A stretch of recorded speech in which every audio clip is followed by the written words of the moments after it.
కాళేశ్వరం ప్రాజెక్టుపై irrigation minister Uttam Kumar Reddy గారు ఒక అబద్ధాన్ని పదే పదే ప్రచారం చేసి అదే నిజం అనుకుని ప్రజలు నమ్ముతారనే ఉద్దేశంతో తుమ్మిడిహట్టి దగ్గర నీటి లభ్యత ఉంది, ఆయన కేసీఆర్ గారు అక్కడ ప్రాజెక్టు కట్టకుండా మేడిగడ్డకు షిఫ్ట్ చేసి అని చెప్తారు. ఏప్రిల్ 4, 2015 నాడు సిడబ్ల్యూసీ ఒక లేఖ రాసింది. తుమ్మిడిహట్టి దగ్గర నీటి లభ్యత 165 టీఎంసీలు మాత్రమే ఉందని. ఈ 165 టీఎంసీల్లో కూడా ఎగువ రాష్ట్రాలు 63 టీఎంసీల నీళ్లు తీసుకెళ్తే మిగిలేది 102 టీఎంసీలే. పర్యావరణ చట్టాల ప్రకారము 102 టీఎంసీల్లో 25% ఫ్లోస్ మిగిలిస్తే ఆడ నిగరంగా మిగిలేది 88 టీఎంసీల నీళ్ళు మాత్రమే. ఈ 88 టీఎంసీల నీళ్లు కూడా తుమ్మిడిహట్టి దగ్గర 152 మీటర్ల ఎత్తులో బరాజు నిర్మాణం చేపడితేనే అక్కడ 88 టీఎంసీల నీళ్లు వాడుకోవడానికి ఉంటుంది.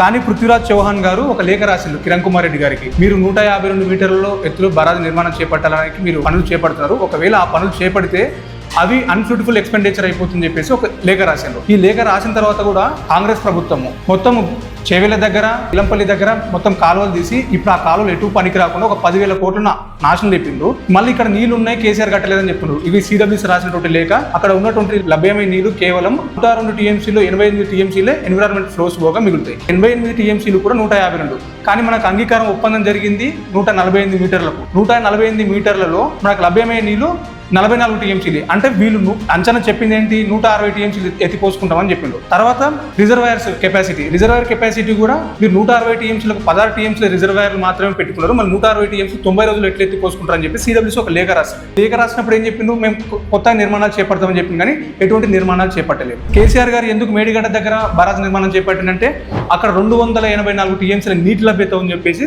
సిడబ్ల్యూసీ హైడ్రాలజికల్ క్లియరెన్స్ ఇచ్చింది. ఈ క్లియరెన్స్ ఇచ్చినందుకే మనకు 284 టీఎంసీల నీటి లభ్యతకు మనం ప్రాజెక్ట్ డిజైన్ చేసుకున్నాం కాబట్టి అక్కడ ప్రాజెక్ట్ చేపట్టడం జరిగింది. సో ఈ క్లియరెన్స్ ఎందుకు ఇచ్చింది, ఒకవేళ మేడిగడ్డ సైటే ప్రాబ్లం అయితే ఈ క్లియరెన్స్ ఎందుకు వచ్చింది, ఉత్తమ్ కుమార్ రెడ్డి గారు దీనికి సమాధానం చెప్పాలి. అట్లాగే కాస్ట్ ఎస్టిమేషన్ గురించి కూడా మాట్లాడతారు. 38,000 కోట్లు ఉన్నటువంటి ప్రాజెక్టును వీళ్ళు 1,00,000 కోట్లకు పెంచిందని చెప్తారు. వాస్తవానికి ఈ ప్రాణహిత చేవెళ్ల ప్రాజెక్టు డిజైన్ చేసినప్పుడు 2007 మేలో 17,875 కోట్లకు మాత్రమే డిజైన్ చేసిండు. ఒక్క ఏడాది తర్వాతనే మళ్ళీ ఏమైంది, ఈ ప్రాజెక్ట్ కాస్ట్ 38,000 కోట్లకు పెంచడం జరిగింది. జియో నెంబర్ 238 ప్రకారం ఈ ప్రాజెక్ట్ కాస్ట్ ఒక్క సంవత్సరంలో 38,500 కోట్లకు పెంచింది. అట్లా కాకుండా మళ్ళీ ఒక సంవత్సరం దాటినమ్మడే దీన్ని 40,000 కోట్లకు పెంచడం జరిగింది. అంటే ఒక్క ప్రాజెక్టు ఒక్క సంవత్సరం దాదాపు 2 సంవత్సరాల గ్యాప్లో డబల్ అయిపోయింది. కాళేశ్వరం ప్రాజెక్టులో ఉన్నటువంటిది 141 టీఎంసీల సామర్థ్యం ఉంది, కానీ ప్రాణహిత చేవెళ్ల ప్రాజెక్టు ఓన్లీ 16 టీఎంసీల సామర్థ్యం గల రిజర్వాయర్ ఉంది. అలాంటప్పుడు కాస్ట్ ఎస్టిమేషన్ పెరగకుండా ఎలా ఉంటుందో ఉత్తమ్ కుమార్ రెడ్డి గారు సమాధానం చెప్పాలి. మేము తుమ్మిడిహట్టి దగ్గర బరాజ్ నిర్మాణం చేపడతామని ఇంకొక మాట అంటున్నారు. తుమ్మిడిహట్టి దగ్గర బరాజ్ నిర్మాణం చేపట్టడానికి కేసీఆర్ గారు 2023లోనే డిపిఆర్ ప్రిపేర్ చేసి కేంద్రానికి పంపించడం జరిగింది. 4,884 కోట్లతో కేసీఆర్ గారు డిపిఆర్ ప్రిపేర్ చేసి కేంద్రానికి పంపించి మీ అసమర్థత వల్లనే ఆ ప్రాజెక్ట్ క్యాన్సిల్ అవ్వడం జరిగింది. మీకు చిత్తశుద్ధి ఉంటే ఉమ్మడి ఆదిలాబాద్ జిల్లాకు నిలిచేటువంటి ఈ ప్రాజెక్ట్ కూడా పూర్తి చేయాలని చెప్పేసి ఉత్తమ్ కుమార్ రెడ్డి గారికి సూచిస్తున్నాను.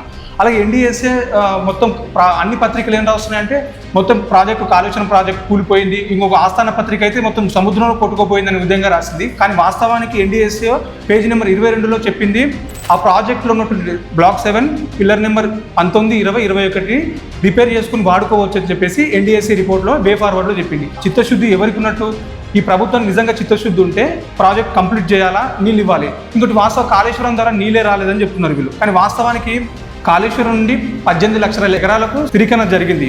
ఎస్ఆర్ఎస్పి వరద కాలువ ద్వారా 2.2 లక్షల ఎకరాలకు, ఎస్ఆర్ఎస్పి స్టేజ్ 2 ద్వారా 6.4 లక్షల ఎకరాలకు స్థిరీకరణ ద్వారా జరిగింది. ఈ లెక్కలు మీరు 2019 నుంచి 23 మధ్యలో తీసి మీకు ఈ లెక్కల ఆధారంగా దొరుకుతాయి. అలాగే గత యాసంగిలో నిజాం సాగర్కు నీళ్ళు రాకపోతే కేసీఆర్ గారు ఇక్కడ నుంచి మన కాళేశ్వరం ప్రాజెక్టులో భాగంగా నిర్మించినటువంటి కొండపోచమ్మ సాగర్ నుంచి నీళ్లు విడుదల చేసి 2,75,000 ఎకరాలకు సాగునీరు అందించడం జరిగింది. అలాగే మిడ్ మానేర్ కానీ లోయర్ మానేర్లు కానీ ఈ సంవత్సరం మనం చూస్తున్నాం కదా, ప్రతి సంవత్సరం మే నెలలో కూడా 26 టీఎంసీలు ఉన్నటువంటి మిడ్ మానేరు ఈ రోజు 7 టీఎంసీలకు పరిమితమైంది. ఏం కారణం చేత, మీరు కాళేశ్వరం ప్రాజెక్ట్ని పండబెట్టడం చేతనే. కానీ గత యాసంగి సీజన్లో ఎప్పుడైతే 2023 యాసంగి సీజన్ ముందు మిడ్ మానేర్లో 6 లక్షల ఎకరాల పంట పండడం జరిగింది. అలా అనంతగిరి, రంగనాయక సాగర్, మల్లన్న సాగర్, కొండపోచమ్మ సాగర్లో ఒక 5 లక్షల ఎకరాల సాగు జరిగింది. మీకు నిజంగా చిత్తశుద్ధి ఉంటే మల్లన్న సాగర్ కానీ, రంగనాయక సాగర్ కానీ, కొండపోచమ్మ సాగర్లో డిస్ట్రిబ్యూటర్ కెనాల్స్ తవ్వాల్సి ఉంది. వాటిని తవ్వి రైతాంగానికి నీళ్ళు ఇవ్వాల్సిందిగా విజ్ఞప్తి చేస్తున్నా. ఉత్తమ్ కుమార్ రెడ్డి గారికి ఒకటే సూచిస్తున్నా, తుమ్మిడిహట్టి దగ్గర పదే నీటి లభ్యత ఉందని చెప్పేసి దుష్ప్రచారం చేసి ప్రజల్ని అదే నమ్మించాలని చూస్తున్నారు. వాస్తవాలు ఇలా ఉన్నాయి. అక్కడ ఉన్నటువంటి నీటి లభ్యత నికరంగా వచ్చేది 44 టీఎంసీలే. ఖచ్చితంగా మీరు అక్కడ బరాజ్ కట్టండి వార్దాపై. ఆ బరాజ్ నిర్మాణం చేపట్టి ఉమ్మడి ఆదిలాబాద్ జిల్లాకు 2 లక్షల ఎకరాలకు నీళ్ళు ఇవ్వాలని చెప్పి సూచిస్తున్నాను.